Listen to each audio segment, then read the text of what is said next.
வீடியோக்குள்ள போறதுக்கு முன்னாடி ஒரு சின்ன டிஸ்க்ளைமர். நான் செபி ரிஜிஸ்டர்ட் அட்வைசர் கிடையாது. அதே மாதிரி இந்த வீடியோல இருக்க ஃபுல்லாவே நியூஸஸ் மட்டும்தான். இதை நீங்க ஆன்லைன்ல தேடினீங்கன்னா உங்களுக்கே கிடைக்கும். பட் நான் இது வந்து ஒரு கலெக்ஷனா எடுத்து உங்களுக்கு கொடுக்குறேன். இது ரெக்கமெண்டேஷன்ஸ் கிடையாது. இன்னைக்கு என்னென்ன நியூஸ்ன்றதை பார்த்துருவோம். Stock split, dividend, upcoming board of director meeting. So இதே ஆர்டரில் தான் வந்து கண்டிப்பாக இருக்க போது. அதை நீங்கள் வந்து அப்படியே பார்த்துக்கோங்க. ஃபர்ஸ்ட் ஸ்டாக் வந்து பார்த்தீங்கன்னா ஜிண்டால்ஸா. இதுக்கு வந்து கம்பெனி ஸ்பிளிட் அறிவிச்சிருக்காங்க. ஸ்பிளிட் வந்து நீங்கள் ஒரு ஷேர் வச்சுருந்தீங்கன்னா 2 ஷேராக ஸ்பிளிட் ஆகும். இதுக்கான ரெக்கார்ட் டேட் வந்து பார்த்தீங்கன்னா 9th அக்டோபர். அடுத்த ஸ்டாக் வந்து பார்த்தீங்கன்னா ஹெச்இஜி லிமிடெட். இது வந்து நீங்கள் ஒரு ஸ்டாக் வச்சுருந்தீங்கன்னா 5 ஸ்பிளிட் ஆகும். இதோட ரெக்கார்ட் டேட் வந்து பார்த்தீங்கன்னா 18th அக்டோபர். இன்னைக்கு தான் அறிவிச்சிருக்காங்க. பட் இந்த ரெக்கார்ட் டேட் அறிவிச்சதுக்கப்புறம் ஷேர் வந்து கிட்டத்தட்ட ஒரு 10% வந்து கெயின்ஸ் கொடுத்துட்டு திரும்ப கீழே போயிருச்சு.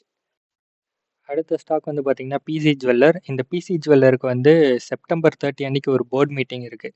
இந்த போர்ட் மீட்டிங்கில் ஸ்பிளிட்டு கொடுக்கலாமா வேணாமான்றதை பற்றி டிசைட் பண்ணுவாங்கன்ற மாதிரி நியூஸ் வந்துச்சு. ஸோ அதையும் நான் ஆட் பண்ணியிருக்கேன்.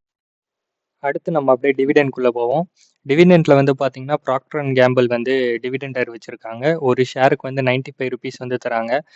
ரெக்கார்ட் டேட் இன்னும் என்னன்னு சொல்லிட்டு தெரியல. பட் ஷேரோட ப்ரைஸ் வந்து 16,380 ரூபாய் வருது. ஸோ இதுக்கு வந்து 95 ரூபான்றது ரொம்ப கம்மி தான். வேதாந்தா வந்து அக்டோபர் 8 அன்னைக்கு அவங்களோட போர்ட் மீட்டிங் ஒன்று வச்சுருக்காங்க. இந்த போர்ட் மீட்டிங்கில் வந்து டிவிடெண்ட் தரலாமா வேணாமான்றதை பற்றி யோசிப்பாங்க. ஸோ அப்படி டிவிடெண்ட் தந்தால் அதோட ரெக்கார்ட் டேட் வந்து 16th அக்டோபராக இருக்கும் அப்படின்னு சொல்லிட்டு சொல்கிறாங்க. இந்த எல்லா போர்ட் மீட்டிங்குமே வந்து பார்த்தீங்கன்னா ரிசல்ட்டாக்கான போர்ட் மீட்டிங், ரிசல்ட் பப்ளிஷ் பண்ணுறதை பற்றியான போர்ட் மீட்டிங். ஹெச்டிஎஃப்சி வந்து பார்த்தீங்கன்னா நமக்கு 15th அக்டோபரில் வந்து போர்ட் மீட்டிங் வச்சுருக்காங்க. ஜேகே சிமெண்ட் வந்து பார்த்தீங்கன்னா 26th அக்டோபரில் வந்து போர்ட் மீட்டிங் வச்சுருக்காங்க. பாஷ் வந்து பார்த்தீங்கன்னா 12th நவம்பரில் போர்ட் மீட்டிங் வச்சுருக்காங்க. ஆக்சுவலாக இது பின்னாடி வரணும், நான் வந்து ஸ்லைடு முன்னாடி போட்டேன், மன்னிச்சிருங்க.